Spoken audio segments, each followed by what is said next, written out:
Hello, Dr. L. So you wanted us to explain a thing that we got out of reading Seven Habits. And I like this book a lot. I took a lot from it. And so I'm going to try to pick one broad subject so I can put more things into it that I learned from the book.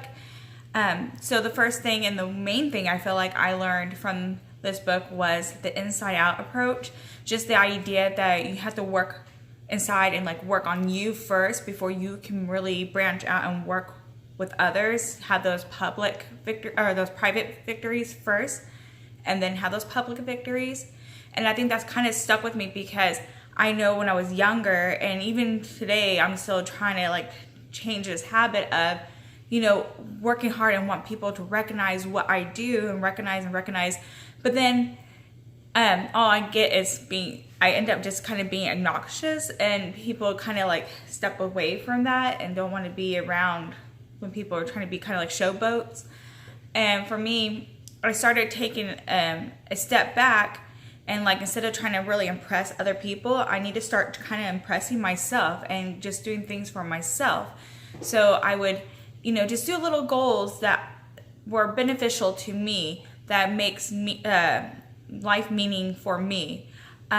Like the mission statement, like having a mission statement, writing that out really helped because I know in my mind, in this chaotic mind of mine, that those things are important. But when I wrote it out, I really got to define everything step by step and person to person, who and what is important to me, what I value as an individual, and work on those things. And something he said in the book was that once you start working on those things and working on your character, that you start not caring so much about what others think about you, and worried about being judged. And I think that was my problem, is I was worried about like what my in-laws thought about me and what my husband thought about me and other people I worked with and all this, in school, and just worried about being judged on so much that I tried to do things to impress them and like, see, I did this, see, I did that.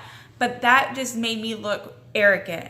And once I started just focusing on me, and it was stressful trying to like impress these people, but once I start taking care of me and doing the things that are important to me and what I want out of life, what makes me productive, what makes me an effective person, inside, then it starts shining and kind of showing on the outside, and those private victories start turning into those public victories.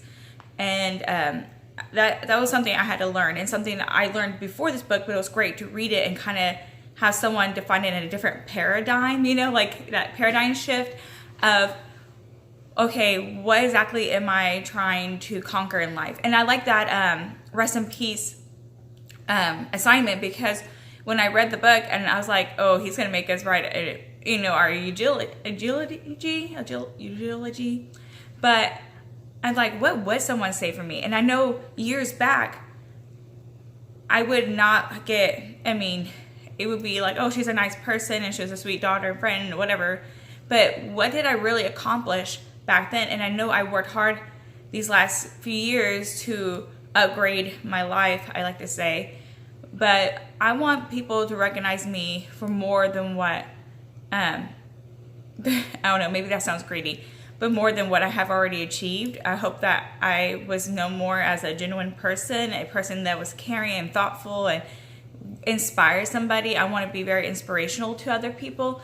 And so far, I haven't really got that far, maybe in the special need mom circle. But other than that, not really. And so when we had to do one from the age that we are now, and then when we're 80, and now it's all right. My life is satisfying enough. But when I'm 80, I have all these years to really be proactive and be effective and accomplish things and do more for humanity and do more for myself. And so those are a lot of things I took from the book. One thing I thought was really interesting is when they were talking about the writings of back in the past, it used to be very character based, because he was talking about the primary and secondary, the character and then personality.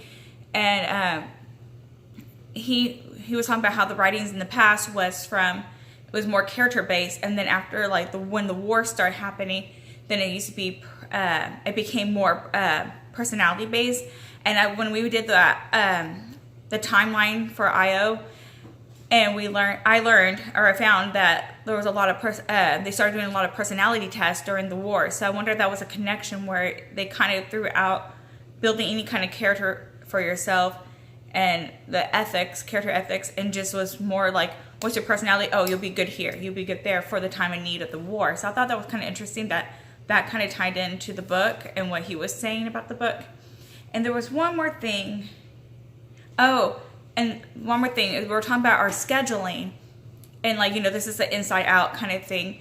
But where are we being more proactive and trying to be more in that quadrant 2 and doing more important things. And that's something I've been kind of working on about a year ago, because I felt like I was just not putting my time best useful for myself. And so, it was cool to do the actual diagram and like really see where I'm at and if I'm on the right track or if I'm not, and because I didn't see it in that kind of paradigm and that kind of way that he was describing it.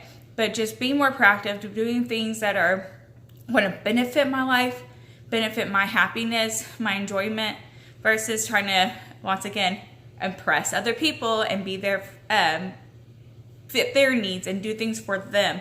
And I'd done that for so many years. I feel like it had to be a show for everyone, and I wasn't being authentic to myself. So that whole, the whole book was great, because I think it was something that I knew deep down, but I couldn't organize it in the way that he organized it.